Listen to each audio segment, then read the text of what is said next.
LeBron might be legendary. What the game? See LeBron, he jumped right out of the building. He looked like Superman. This is a bird. This is a plane.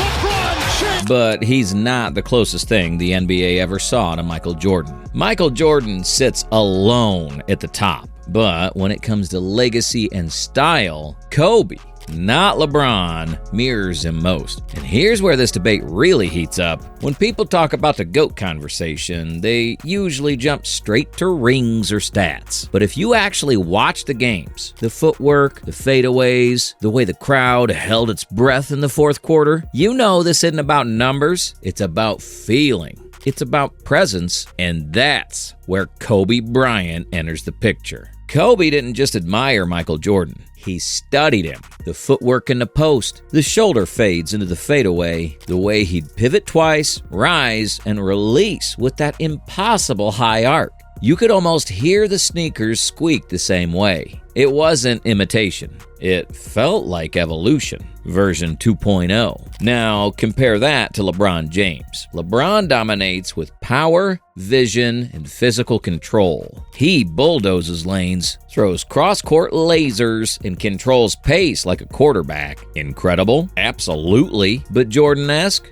Not quite. His game's more Magic meets modern basketball than pure MJ DNA. This part blew a lot of people's minds. Former NBA guard Stephen Marbury openly said Kobe's offense was more refined and skill-based than LeBron's strength-driven style. That's not a random fan. That's someone who battled both. And it didn't stop there. Horace Grant, who played with Jordan, said he saw Kobe take over games the same way MJ used to. Cold, calculated, ruthless. When Shaq was out, Kobe didn't hesitate. He hunted mismatches. He wanted the last shot. Scroll through NBA debates online and you'll see it everywhere. Fans describing Kobe as literally MJ in a different jersey. The fadeaways, the scowl, the killer instinct. So here's the real question. If we're looking for the backup GOAT to Jordan, shouldn't it be the player who looked, moved, and competed like him? And here's where this debate really starts to split the room. When you talk about being like MJ, the most glaring difference between Kobe Bryant and LeBron James isn't style.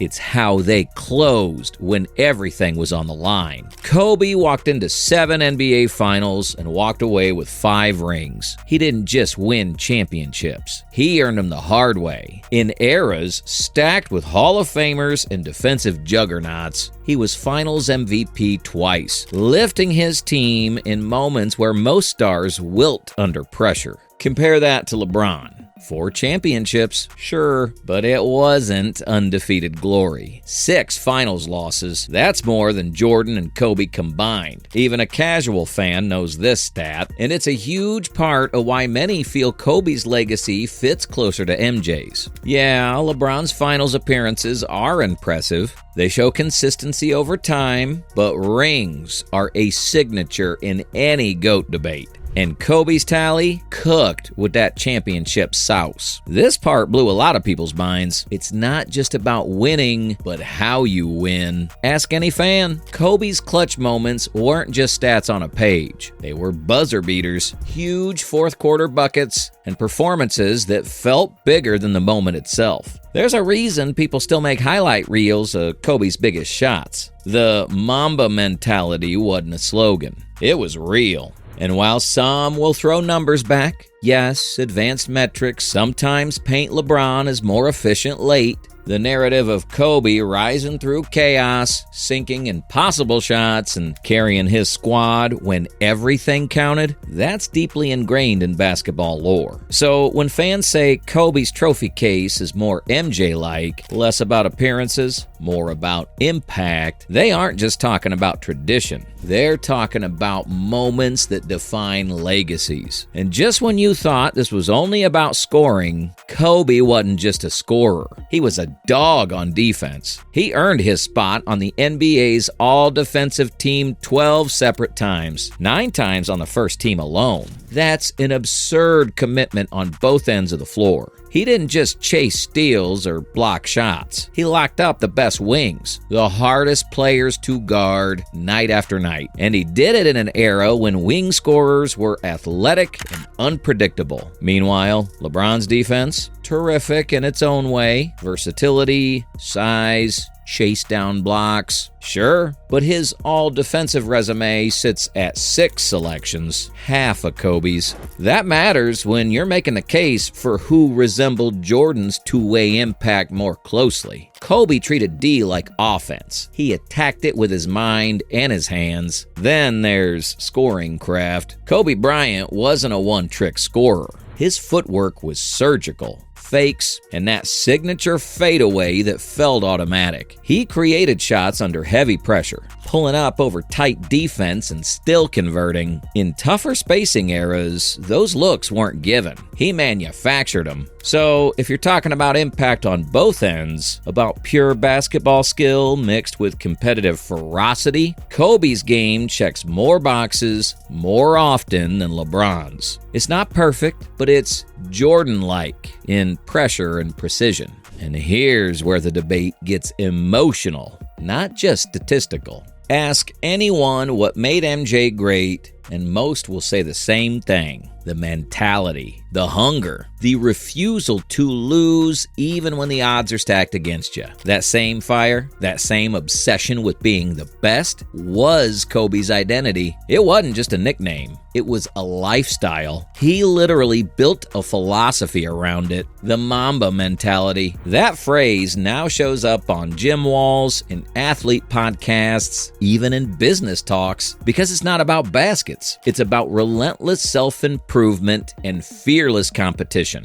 LeBron has his own legacy: global impact, longevity, game-changing versatility. No doubt. But he's never been defined by an unyielding killer instinct in the same way. Fans and commentators often cite this emotional edge as one of the biggest reasons Kobe feels more like Jordan's heir. The willingness to go into battle mentality before the game even starts. Scroll through fan debates and you'll see it echoed again and again. Kobe is described as someone who fed off pressure, who loved the spotlight and thrived on outworking every opponent. The sacrifices, the late nights, the training montages you've seen online, it all feeds into this idea that Kobe didn't just play hard. He played with a psychological edge that a lot of fans feel simply mirrors Jordan's competitive soul. That's why in the court of public emotion, not just numbers on paper, Kobe's legacy resonates with people in a way that feels closer to MJ than LeBron does. And that's a huge part of why this GOAT argument isn't just about titles or stats.